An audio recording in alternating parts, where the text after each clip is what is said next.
तर इकडे बहुजन विकास आघाडीचे सर्वेसर्वा हितेंद्र ठाकूर यांनी सुद्धा सपत्नीक मतदानाचा हक्क बजावलेला आहे। मतदान प्रक्रियेमध्ये चीटिंग सुरू असल्याचा आरोप सुद्धा ठाकूर यांनी केल्याचं पाहायला मिळालं। घराच्या बाजूला 2 मतदान केंद्र आहेत, पण माझं केंद्र भलत्याच ठिकाणी असल्याचं ठाकूर यांचं म्हणणं आहे। अनेक ठिकाणी ईव्हीएम्स बंद आहेत आणि त्यामुळे मतदान कमी होणार असल्याचं सुद्धा ठाकूर यांनी प्रतिक्रिया देत म्हटलंय। मतदान प्रक्रियेवर हितेंद्र ठाकूर यांच्याकडून तीव्र संतापही व्यक्त झालाय।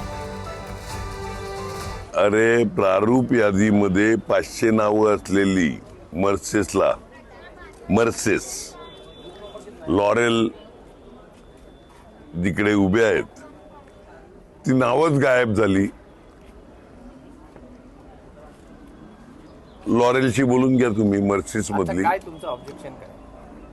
अरे 500 नावं यादीत होती, आता वोटिंग मध्ये नाही।